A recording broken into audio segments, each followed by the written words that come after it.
அனைவருக்குமே வணக்கம். சற்று முன் கிடைத்திருக்கக்கூடிய ஒரு மிக மிக முக்கியமான செய்தி ஒன்று வெளியாகி உள்ளது. சற்று முன் உதயநிதி வாய்க்கொழுப்பால் திமுகவுக்கு வந்த பெரிய சிக்கல் அப்படின்ற மாதிரி பார்த்திங்கன்னா செய்திகள் வெளியாக இருக்குது.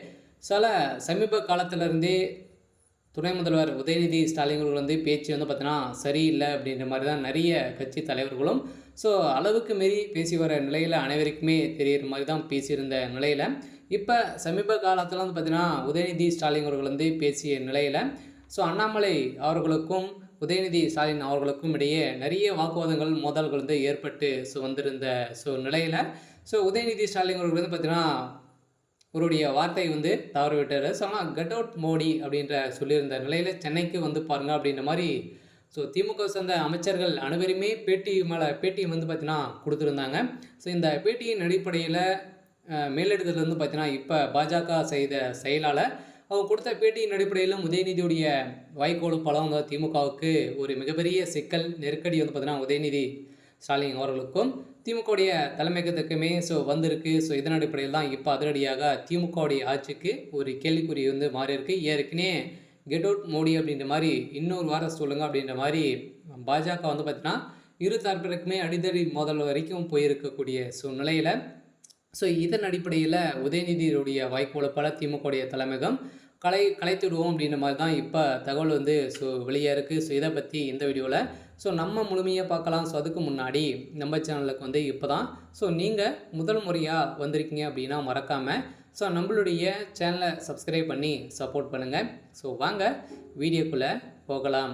பார்த்தீங்கன்னா உதயநிதி ஸ்டாலின் அவர்களை பொறுத்தளவுக்கு ஏற்கனவே சனாதன வழக்கிலிருந்தே அவர் துணை முதல்வர் ஆனதிலிருந்தே உட்கட்சிக்குள்ளே நிறைய பேருக்கு பிடிக்காத இருந்த நிலையில் அவருடைய நடவடிக்கையே தெரியல. அவருடைய அதிகாரத்தின் அடிப்படையில் அனைவருமே தரைக்குறைவாக ஏளதானமாக பேசியிருக்காரு அப்படிங்கிற மாதிரி உட்கட்சிகளே நிறைய முதல்வர் இருந்திருந்தாலுமே இப்போ சென்னையில் சமீப காலத்தில் கெட் அவுட் மோடி அப்படின்ற பேசியிருந்த நிலையில் தான் அந்த சொல்லிய வார்த்தையின் அடிப்படையில் திமுகவுடைய தலைமையகத்துக்கு மீண்டும் மீண்டும் நிறைய நெருக்கடிகள் பாஜக கொடுத்துருக்கக்கூடிய நிலையில் தான் திமுகவுடைய ஆட்சி நிலைக்குமா அப்படின்ற கேள்விக்குறியாகவே முதல்வர் ஸ்டாலின் அவர்களுக்கு மாறி இருக்கு. அதில் மீண்டும் பார்த்தீங்கன்னா திமுக சேர்ந்த அமைச்சர்கள் யாரெல்லாம் பார்த்தீங்கன்னா பிரதமர் மோடி அவர்கள் இழிவாக பேசியிருந்தாங்களோ அவங்களுடைய வீட்டுக்கெல்லாம் திடீர்னு நேற்று இருந்து பார்த்தீங்கன்னா ரைடுகள் ஆரம்பிச்சிருக்காங்க. அதெல்லாம் பார்த்தீங்கன்னா சாதாரணமாக இருந்த ஒரு தொண்டர்கள் அனைவருமே பார்த்தீங்கன்னா அமைச்சரை எடுத்து அதுக்கப்புறம் பார்த்தீங்கன்னா நிறைய ஒரு பண்ணை வீடுகளாக தான் மாறி இருக்காங்க. இதன் அடிப்படையில் தான் ஏற்கனவே விஜய் அவர்களும் பேசியிருந்தார். இது மாதிரி இந்த நிலையில் தான் உதயநிதியுடைய வாய்ப்புகளை பல திமுகவுடைய தலைமையகம் திமுகவுடைய அமைச்சர்கள் அனைவருடைய கதை ஒட்டுமொத்தமாக முடிய போகுது அப்படின்ற மாதிரி தான் தகவல் வெளியே இருக்குது. இன்றைக்கான அப்டேட் இதுதான். மறக்காமல் நம்மளுடைய சேனலை சப்ஸ்கிரைப் பண்ணிக்கோங்க. தேங்க்யூ.